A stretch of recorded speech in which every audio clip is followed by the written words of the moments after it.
All right, the Payne's fans. Now we have new episodes returning on OWN tonight, and I'm going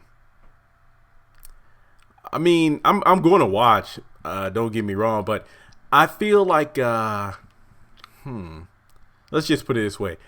I hope that the back half of this season will be better than the first half. Now, don't get me wrong. I remember when the show was first announced, a lot of people, the show was met with a lot of backlash. Let's just be honest here, because of the fact that it was for a lack of a better phrase, like what was like a reboot. Yeah, it is like a spin-off slash sequel series of House of Payne, where we have Curtis and Ella going to Florida to retire.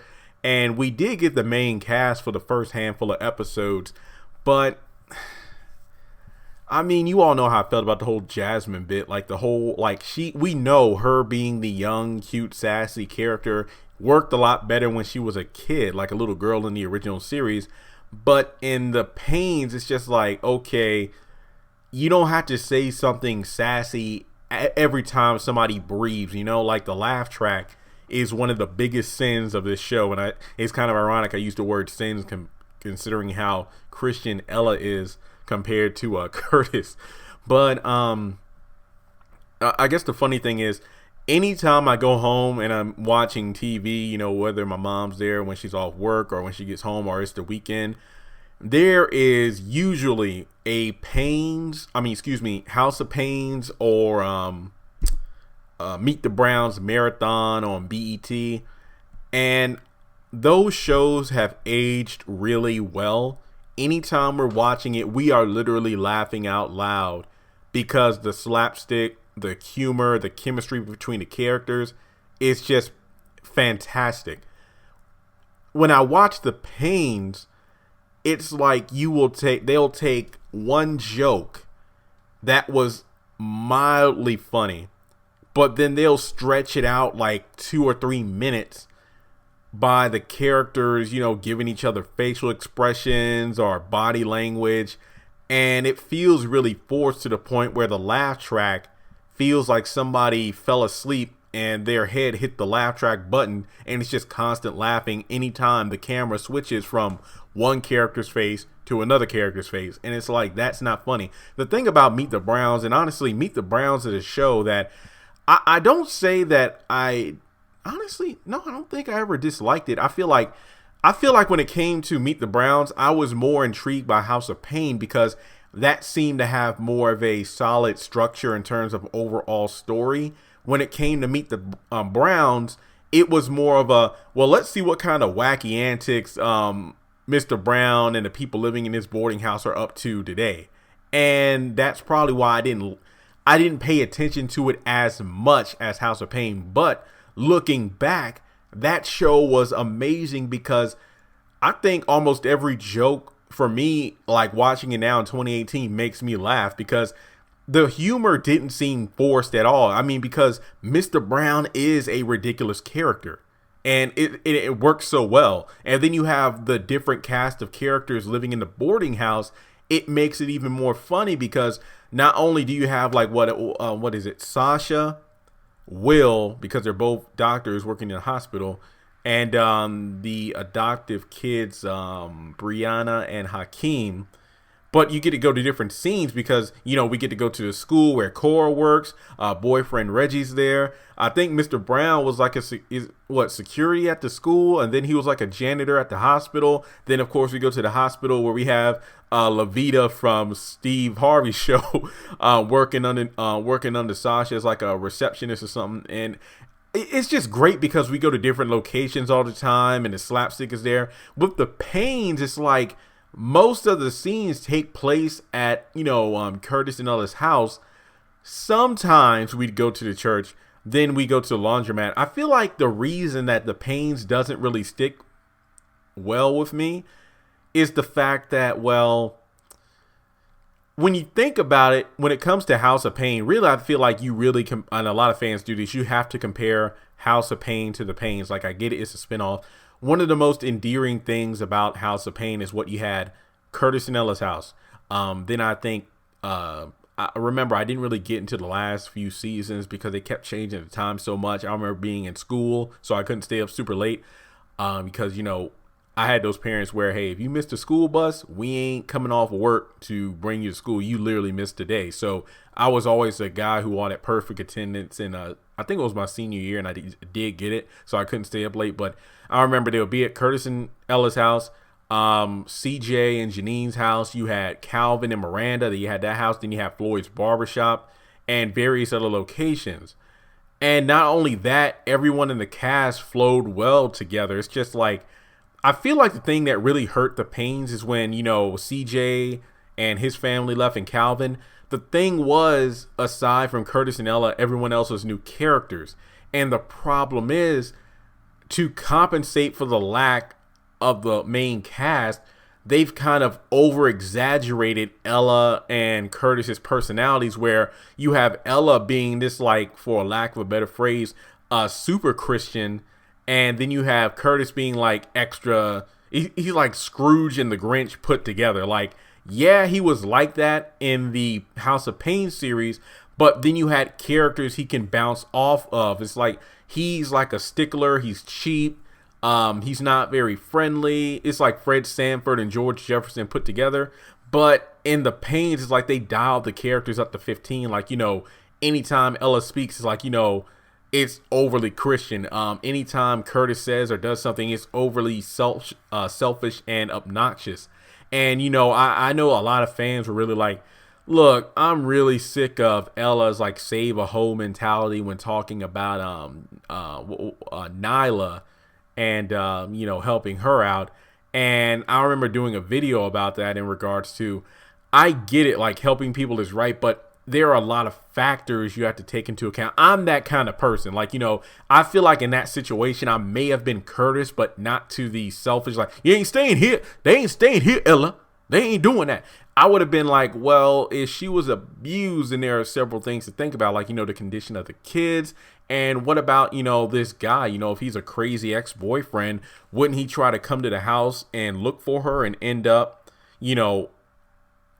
hurting us? I'm that kind of guy that thinks about all the angles, because yes, I know sometimes when you see somebody in need, you just drop everything to help out. Yeah, but I'm talking about the long-term repercussions of bringing somebody into your home that you don't know what they're about. For all they could have had, like, dealings under the table with certain people. Like, those are the kind of things I think about. I mean, that's just me. But let's just talk about the cast overall.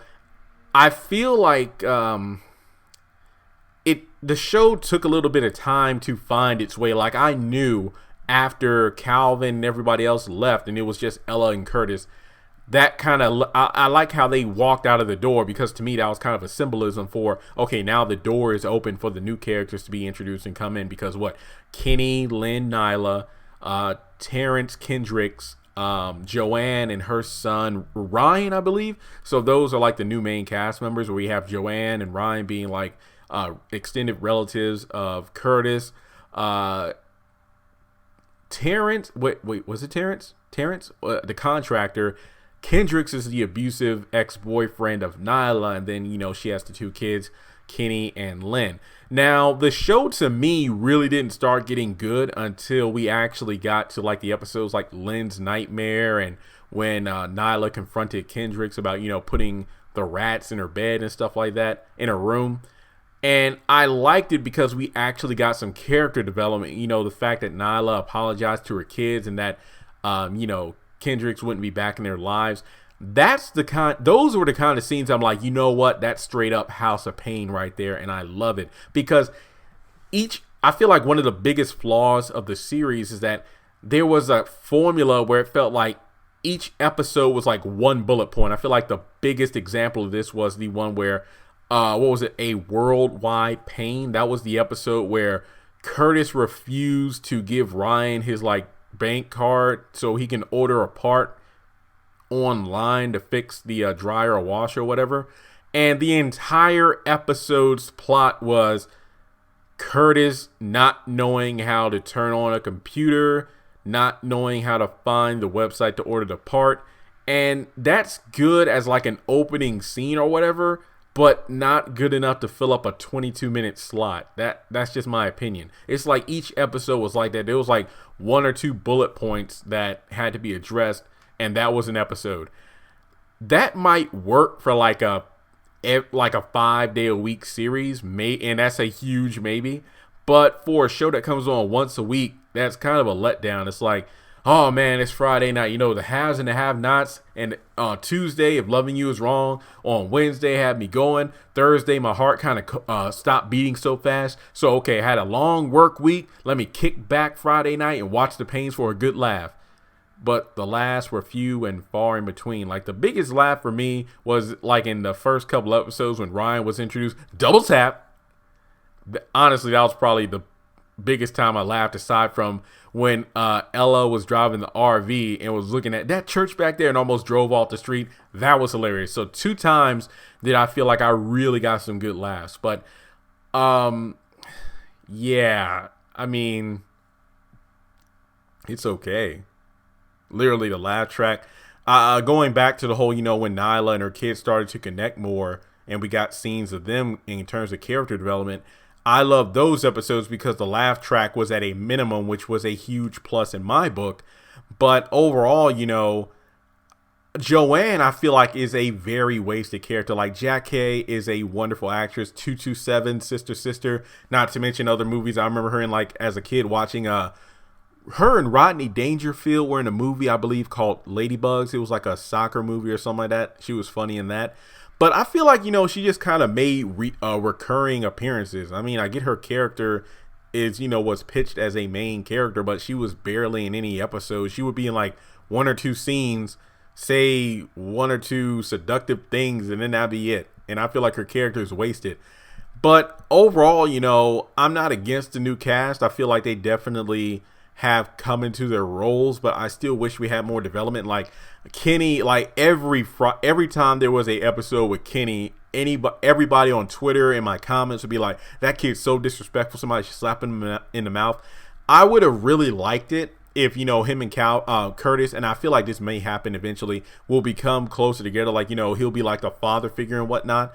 But I feel like that'll lead to my second part of this discussion, talking about why I feel like one of the biggest things this season or this series can do is bring back the old cast, not for permanent roles, but for, you know, a couple of episodes, just to kind of introduce themselves into the new people that are now on the show itself. Now, the second part of this discussion is pretty much talking about the fact that I feel like the old cast should come back. Not as a group. I mean, that would be great for like a holiday episode if they just so happen to do like a Thanksgiving or Christmas episode of the Paynes. But I feel like, you know, I mentioned this early on when the series first came out, and those are some of my most popular videos. I know that the video I did talking about you know, Miranda and Calvin getting back together was a big one. And then another one I did about what if Nyla and Calvin got together. And trust and believe, I will be talking about the whole Nyla being pregnant by Kendrick thing. That's going to go down. But let's just focus on old characters. I really feel like, you know, it would be great for Jasmine and Malik to meet the new Jasmine and Malik being, you know, Nyla and Kenny. And just talking about, you know, yeah, Auntie Ella is nice, you know, just don't cross her or anything. But Uncle Curtis, I definitely feel the laugh track will be used during those scenes, and it would totally work, you know, like, especially if Curtis overhears something. And I really feel like, you know, and I'm not going to go into full detail. I've already done the Calvin and Nyla videos, but I'll definitely put a link to my Payne's playlist as a thumbnail at the end of this video. That way you can click on it and go over all my Payne's content on the channel. But yeah, I just talked about the fact that it would be great for Calvin to show up and then be a like real big brother / father figure for Kenny, and just know how to you know, talk to and treat little girls like Nyla, given the fact that in his own way, he was like a big brother to Jasmine and Malik while they were growing up in his parents' house. So he would have firsthand experience dealing with, you know, young kids, which would impress Nyla, considering how abusive that Kendrick's was, and that may have sparked a romance at some point. Like, I can just imagine Calvin coming home, but then, you know, Ella's at the church and Curtis is at the laundromat, or maybe he goes over to the laundromat, Curtis gives him the keys. He goes there and sees that, Nyla's there, but her kids are at school, and that's how they first meet. And, Calvin being Calvin, he definitely tried to flirt, come off as a jerk. But then after seeing how well he gets along for kids, that's when Nyla will look at him in a different way. That's just how I see it. Especially the fact that I feel like Kenny would be impressed by how Calvin talks to Curtis in such a way, like in a sarcastic, smart ass way. But Curtis can put him in his place, and it's just hilarious because he can hold his own. And Nyla goes back to how I'm pretty sure that Calvin would know how to talk with a little girl and treat her nice and whatnot, because he watched Jasmine grow up in his parents' house, which was great. I can definitely see the dynamic there. And then, of course, there'll be the Kendrick versus Calvin scenario, and I could really feel that come into the story somehow. But then you move on to what I already talked about, Malik and Jasmine talking with their new selves, if you will, with Ryan and Nyla. Calvin and Janine. It'll be great for the characters who showed up at the beginning of the series who left to come back and see how well things are going, because the house is fully renovated. Of course, the laundromat is fixed, but, I believe there was a clip released about something wrong with the money, like the checks bounced. But in any case, let the old cast come back once the laundromat is fully operational. Everything at the church is going all right. That way they can see that, Uncle Curtis, Auntie Ella, everything turned out okay. That would be great. But aside from that, I feel like it would definitely boost ratings for old characters to come back. And I understand pretty much everybody's doing other projects. Like Calvin is on Star. Jasmine is on Black Lightning. And if I'm not mistaken, I saw on Instagram, they had just finished the filming for Disney's Descendants 3, which is actually a pretty good franchise, believe it or not. And the other characters, I believe that Janine is in the Broadway version of Set It Off, if I'm not mistaken. But yeah, everybody's doing other projects, so it's understandable why they can't be series regulars. But given the fact Tyler Perry films these shows stupidly fast, who knows? Maybe they'll be back for several episodes. But another big thing is that they could have crossovers, like Medea could show up, Mr. Brown could show up, Cora could show up, Floyd could show up. What was the name of their next door neighbor? She was Ella's best friend. Gosh, I forgot her name, but she was like in the early seasons of the Paynes. I cannot think of her name to save my life, but anytime she came over, her and Curtis would get into it. But, that would be great for older characters from other shows to show up, because remember, Curtis and Ella showed up on Love Thy Neighbor. And, of course, Floyd was originally in House of Payne. And, of course, he ran the restaurant with Hattie. So, yeah, a lot of these other characters could cross over. So that would be amazing. That would be great. And based off, who knows? Based off how well the ratings do for the characters, they might get their own shows back as well. Who knows? But overall, I feel like having older characters as well as characters from other shows come back into the Paynes for 1 or 2 episodes would be great, in my opinion, just to kind of show us, hey, all these shows are truly connected. Really seeing how the new cast interacts with the old cast, because I feel like that's one thing about this show that makes it suffer, is that you have too few characters, but you're really not doing that much with them. So that's just my opinion on that. And like I said before, the show itself has its good points, but even when the show was really doing good, because there was a time when I was giving this show a 2 thumbs up, like, okay, it's getting better and better. Then we get to the bag of money and the laundromat, and oh my God, that was probably one of the worst 2-parters I've ever seen. I think it was 2-part. Was it 2 or 3 parts? You had the episode where the money was found. Then you had the episode where Ella deposited in the bank. Ryan told Joanne about the money. And most of the episode was Ella going back and forth around the bedroom trying to find a place to hide the receipt, and found snacks that Curtis has hid around everywhere. And then Joanne was going to sue. And then the next episode is the whole subpoena thing. And then by the end of the episode, they resolved to split the money with Joanne. So, yeah, the biggest thing about the episode, or those 3 episodes, Ella was a awful character. How can you have somebody who's super Christian go from that to having the green eye, not of jealousy, but the green dollar signs in her eyes? Like, the money literally changed her. I get it. Jeremy, you're over analyzing a comedy show that isn't supposed to be taken seriously. Well, in a way, it is a comedy show, but they've also advocated when the show was first announced that it's about hard life lessons and whatnot, and the fans wanted the show back. So, yeah, this show is supposed to have morals, and her being overly greedy is not one of those things. Now, I already did a video talking about how I felt about the money being split. Joanne scammed Curtis in order to buy the house and laundromat. And I understand her depression over taking care of their what was it, uncle? I forgot the name. Like, they messed up the name so many times, I don't even know his name. Taking care of the uncle. So I get how you would feel entitled, but in terms of legality, is that a word? In terms of legal stuff, you pretty much scammed them. Curtis bought the property, meaning that everything within it was his. Then on top of that, how in the world are you going to try to sue somebody? Now, I really like Nyla because she sat down with Joanne and explained pretty much everything I just said. You know, like, well, didn't you over exaggerate how much money's generated by? Yeah, it made that money one time during a hurricane. We're the only place open. Yeah, but then Ryan on top of that, like, snitching. I mean, it's one thing to snitch, which I hate, but another to say, well, you know, they found that huge bag of money. But then Joanne expecting it to be brought to her was a huge mistake because that made no sense. Like, literally, I would have been like, yeah, go ahead and take me to court. I'm going to win, and you're going to be in major debt because you can't pay the lawyer because guess what? You didn't win the case. And what really gets me is Joanne is one thing, but Ella was really my least favorite character in that chunk of episodes because you found the money, and I will admit, yes, I'm pretty sure, you know, given the fact that if Curtis found out, he would have blown the money on something stupid. Didn't he talk about buying a boat or something when Ella was absolutely correct where that money should be used for? If I'm not mistaken, Ella is the reason that Terrence and his crew even came to fix up the laundromat because Curtis spent months and he couldn't even fix one washing machine. So there's no way you're going to be able to generate an income if the laundromat isn't open. So her taking the money and paying for the renovations, 2 thumbs up.